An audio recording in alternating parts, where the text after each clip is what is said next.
Olá, meus amigos e minhas amigas. Temos muito para falar hoje, mas vamos começar pelas movimentações recentes na linha de frente na Ucrânia. Começando pela região de Kupiansk. Olha só, foi confirmado por um oficial ucraniano, tá, que pequenos grupos de forças russas conseguiram cruzar o rio Oskil para o lado oeste, ali na direção de Kupiansk. Isso teria acontecido ontem de ontem e ontem, quinta e sexta. Inclusive, o vice-comandante de um batalhão de drones da Ucrânia falou que as forças dele estavam trabalhando para tentar repelir esses avanços russos. Mas essa confirmação não foi apenas de um oficial, gente. O próprio Estado-Maior ucraniano também confirmou ataques russos perto de Firolivka e Kindrashivka, que são dois pontos estratégicos ao norte de Kupiansk. Do lado russo, os relatos estão dizendo que eles conseguiram estabelecer um ponto de apoio perto de Vorikma e ao norte de Kupiansk, e que já estão limpando a área. Bem, gente, como temos visto, os russos estão intensificando suas operações ofensivas ao longo da linha Kupiansk-Svatov-Kremina. Inclusive, algumas imagens geolocalizadas mostram que as tropas de Moscou avançaram para as áreas próximas de Vishenev e Terni. Agora vamos mudar o foco para Toretsk. Entre os dias 27 e 29 de novembro, até ontem, os russos avançaram em várias áreas ali no sul de Toretsk, incluindo Nelipivka e o bairro de Zabalka. Mais ao sul ainda, em Pokrovsk, a situação está esquentando. E parece que os russos avançaram mais em direção a Azov e Puztin, e agora estão a apenas 6 quilômetros de Pokrovsk. Isso é muito perto e mostra como a situação nessa parte do fronte está ficando cada vez mais complicada para as forças ucranianas, não esquecendo da importância estratégica e econômica dessa região. Bom, enquanto isso, no núcleo diplomático, o ministro da Defesa russo, como vocês sabem, fez uma visita à Coreia do Norte e o líder norte-coreano, Kim Jong-un, se encontrou com ele. Durante o encontro com Belousov, segundo a agência de notícias estatal norte-coreana KCNA, Kim disse que o uso de armas de longo alcance pela Ucrânia é, na visão dele, resultado de uma intervenção militar direta dos Estados Unidos. Segundo ele, a Rússia tem todo o direito de se defender e deve fazer com que as forças hostis paguem por isso. O líder norte-coreano afirmou que o governo, o exército e o povo norte-coreano apoiam completamente a Rússia na defesa de sua soberania e integridade territorial. Isso, é claro, a gente reforça o tratado de cooperação militar que eles assinaram, que ainda deixou claro que quer expandir os laços com a Rússia em todas as áreas. Sim, ele disse todas as áreas, e é claro que isso inclui os assuntos militares. Embora nem Kim nem Putin tenham confirmado, o serviço de inteligência sul-coreano afirma de pés juntos que a Coreia do Norte enviou mais de 10 mil soldados para a Rússia. Eles estariam sendo deslocados para as linhas de frente, como a região de Kursk. Para fechar esse cenário, teve mais uma reunião importante. Belousov, o ministro de Defesa russo, também se encontrou com o ministro de Defesa da Coreia do Norte. Eles discutiram como o pacto entre Kim e Putin pode ajudar a manter o equilíbrio de poder no nordeste da Ásia. Inclusive, Kim participou de uma recepção especial organizada pelo Ministério da Defesa da Rússia para essa delegação. Bom, gente, mudando de assunto, vamos falar sobre a Geórgia, um país que está vivendo momentos bem intensos, especialmente quanto à sua relação com a União Europeia. Então, o primeiro-ministro da Geórgia, Iraki Kobarkidze, declarou que o governo não vai permitir que uma revolução aconteça no país.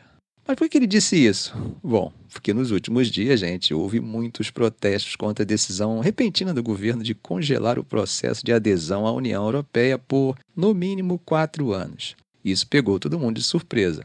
Afinal, a entrada na União Europeia é algo que está na Constituição do país como um objetivo nacional. Agora vejam o que o primeiro-ministro disse. Ele afirmou que o que estão tentando fazer na Geórgia é criar um cenário Maidan, como o que aconteceu na Ucrânia em 2014, com protestos que levaram à queda de um governo pró-Rússia. Kobarkidze deixou claro que isso não vai acontecer por lá. Segundo ele, o Estado georgiano vai impedir qualquer tentativa nesse sentido. O que estamos vendo, gente, realmente parece um déjà vu do Euromaidan. Ontem, sexta-feira à noite, houve protestos enormes em Tbilisi, a capital, com barricadas sendo erguidas na principal avenida da cidade, a Rustavelha Avenue.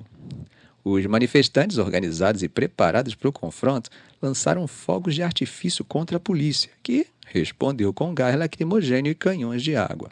Mais de 100 pessoas foram detidas durante os confrontos. E para hoje à noite parece que novos protestos já estão sendo planejados. O cenário realmente lembra bastante 2014 na Ucrânia.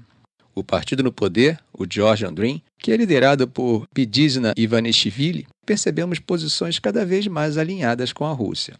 A relação entre o governo georgiano e o Ocidente já estava desgastada há alguns meses.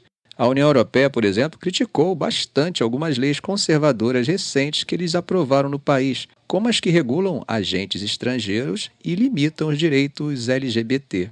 A acusação é de que, ao ser contra esses direitos progressistas, você está, na verdade, sendo pró-russo. Se a história se repetir, o presidente será deposto e quem assumir irá acelerar o processo de adesão ao Ocidente. Agora, o que virá depois já fica um pouco mais difícil de dizer. Isso porque a Rússia já tem, além da Ucrânia, agora a Síria para tirar seu sono. Achou estranho falar de Síria? Pois é, gente. Então vamos atravessar o Mediterrâneo. Grupos de insurgentes islamistas, antes confinados a uma região montanhosa no deserto sírio, agora circulam livremente pelas ruas centrais de Alepo, a antiga capital industrial do país, e se divertem tirando fotos e dando tiros para o alto. Eles derrubaram símbolos do regime de Bashar al-Assad e até posaram para fotos na frente da cidadela histórica da cidade. Tudo isso aconteceu após uma ofensiva surpresa liderada pelo grupo Hayat Tahrir al-Sham, o HTS, que rapidamente tomou grande parte de Alepo, desafiando o controle de Assad, como não víamos há anos. A ofensiva não só pegou as forças sírias desprevenidas, mas também surpreendeu seus aliados de longa data, Moscou e Teherã. O próprio exército sírio admitiu que o número de combatentes e a multiplicidade de frentes os obrigaram a se retirar para reorganizar as defesas. Enquanto isso, houve relatos de ataques aéreos russos e sírios nas áreas ao redor da cidade, numa tentativa de conter o avanço rebelde. Entendeu agora, gente? A Síria é uma das maiores concentrações de tropas russas fora da Rússia. Aqui no canal, inclusive, tem um vídeo falando sobre essa relação da Rússia com o Oriente Médio. Bom, mas vamos continuar. E o que chamou muita atenção foi a rapidez desse movimento. Como explicou Jerome Drevon, do International Crisis Group, o regime sírio parece não ter imaginado que Alepo seria atacado dessa forma. Isso pelo fato de que não haviam linhas defensivas reais dentro da cidade. Então, quando os insurgentes chegaram, parece que tudo estava aberto, escancarado. A organização do HTS e de seus aliados foi fundamental para expulsar as forças do governo que estavam muito menos preparadas. E essa conquista traz várias perguntas importantes. Primeiro, será que esses insurgentes vão conseguir manter o controle de Alepo? A história recente nos mostra que manter território é tão desafiador quanto conquistá-lo. Por exemplo, Sam Eller, da Century Foundation, apontou que áreas ao redor de Alepo podem ser difíceis de segurar, especialmente se Assad e seus aliados intensificarem os bombardeios ou ataques terrestres. No entanto, a própria cidade de Alepo apresenta um cenário diferente. Eller sugere que os insurgentes instalados no centro urbano podem ser um desafio maior para Assad e seus aliados a longo prazo. E isso nos leva a outra questão importante. Como Moscou, que está envolvida na guerra da Ucrânia, vai reagir a essa crise? Será que eles têm recursos suficientes para apoiar Assad enquanto lidam com o conflito em outra frente? De uma coisa não temos dúvida, gente. A Síria é uma espécie de miniatura da complexidade geopolítica que o mundo vive hoje. Ou seja, a insurgência em Alepo não afeta apenas o regime de Assad, mas também a dinâmica da região. É preciso que a gente se lembre que nos últimos anos Assad parecia ter consolidado seu poder, com até mesmo antigos adversários, como a Arábia Saudita, retomando laços diplomáticos com Damasco. Essa estabilidade, pelo menos no papel, era um sinal de que a guerra civil estava, de certa forma, resolvida a favor do regime. Mas aí acontece essa ofensiva surpresa, e isso levanta questões importantes, especialmente para os aliados de Assad. Moscou, por exemplo, classificou a situação como um ataque à soberania da Síria. Dmitry Peskov, porta-voz do Kremlin, afirmou que a Rússia defende que as autoridades sírias restabeleçam a ordem na área. Só que, como já mencionamos, a capacidade russa de intervir diretamente agora pode estar limitada pelo envolvimento na guerra da Ucrânia. Do lado de Teherã, a agência Tasnim destacou que o comando militar sírio ainda está combatendo os insurgentes em Alepo, mas a retirada inicial do exército sírio de pontos estratégicos como o aeroporto civil e bases militares importantes foi um golpe tanto. Esses locais são importantes para o controle da região e para sustentar as operações militares de Assad. Perder esse território acaba abalando a posição do regime, especialmente porque a retomada será provavelmente muito mais difícil. O HTS é uma organização que já governa de fato a província de Idlib há anos. Eles têm tentado mostrar ao mundo que podem administrar áreas sob seu controle, mas enfrentam muitas críticas, acusações de repressão brutal contra dissidentes e uma dependência de ajuda internacional que está diminuindo. São problemas constantes. O líder do HTS, Abu Mohamed al-Jolani, é uma figura bem controversa. Ele foi designado como T. pelo Departamento de Estado dos Estados Unidos em 2013 e ainda carrega uma recompensa de 10 milhões de dólares por sua captura. Mesmo assim, ele parece determinado a expandir sua influência. Analistas acreditam que o HTS esteja mais focado em ampliar o campo de batalha no momento do que em construir uma administração política tradicional. O risco maior é que a insurgência em Alepo possa inspirar levantes em outras partes da Síria. Grupos opositores ao regime, tanto dentro quanto fora do país, vão observar de perto o que acontece por lá, na esperança de que essa ofensiva renove o fôlego da resistência contra Assad. Ao mesmo tempo, existe a questão de até onde Jolani e seus aliados estarão dispostos a ceder poder caso o movimento insurgente cresça e atraia outros grupos. Não sei se vocês sabem, mas foi esse tipo de cenário sírio que chocou o ovo do EI. Lembram dele? Estado... ... Isso aí. Agora, gente, enquanto tudo isso acontece, meus amigos, quem mais sofre são os civis. Em Idlib, que já enfrenta uma crise humanitária há anos, a situação está piorando rapidamente. Sudip Takumar, da ActionAid, alertou que milhares de famílias agora enfrentam um inverno rigoroso sem abrigo adequado. Com recursos limitados e dependência de ajuda internacional, as necessidades básicas da população, como comida, água e aquecimento, estão longe de serem atendidas. Além disso, segundo a ONU, mais de 14 mil pessoas já foram deslocadas internamente devido aos combates recentes. E aqui entra um ponto importante: a resposta internacional. Organizações humanitárias têm tido dificuldade de atuar em estados internacionalmente reconhecidos e com tropas regulares. Agora imagine em regiões sob controle de insurgentes. Pois é, analistas como Sam Heller destacam que tudo vai depender da capacidade do regime sírio e de seus aliados de lançar um contra-ataque eficaz.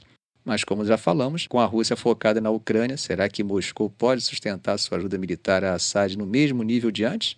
Para a oposição ao regime, dentro e fora da Síria, Alepo pode se tornar um símbolo de renovação da luta contra Assad. Mas, como Jerome Drevon apontou, não parece provável que líderes insurgentes como Abu Mohamed al-Jolani estejam dispostos a ceder poder ou formar uma autoridade governante convencional. Eles vêm esperando por uma batalha como essa há muito tempo e provavelmente vão querer expandir o campo de luta em vez de buscar estabilidade política.